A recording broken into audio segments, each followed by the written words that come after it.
विधानसभेमध्ये मुख्यमंत्री एकनाथ शिंदे यांनी कोरोना काळातील घोटाळ्यावरून आदित्य ठाकरेंवर निशाणा साधला।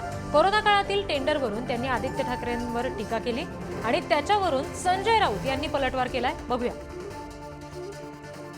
प्लांट जे रुग्णांना जीवदान देण्याचं काम ऑक्सिजन प्लांट करत होते, खरं म्हणजे यामध्ये अक्षरशः मी नाव घेणार नव्हतो, परंतु या ठिकाणी काही लोकांच्या कृपेने अक्षरशः टेंडरचा पाऊस पडला आणि उत्तर प्रदेशातील हायवे कन्स्ट्रक्शन नावाची एक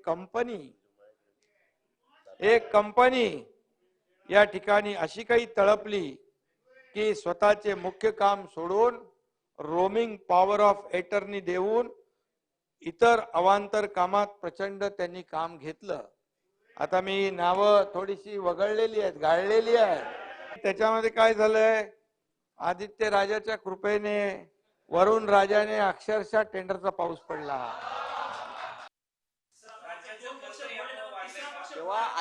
तेव्हा आधी चिमणाबा पाटील यांनी केलेल्या तक्राराची चौकशी करा कोविड घोटाळ्यातील, आणि मग तुम्ही मुंबई महानगरपालिकेपर्यंत या। मग आम्ही महापालिकेत नक्की काय घडलं, तेव्हा कोणामुळे घडलं आणि घडवणारे कसे आहेत तुमच्या आजूबाजूला आहेत, आणि त्यांना तुम्ही कसं अभय दिलेलं आहे आणि त्यांना वाचवण्यासाठी तुम्ही कसे खोटे आरोप करताय, हे आम्ही पुराव्यासह सादर करू।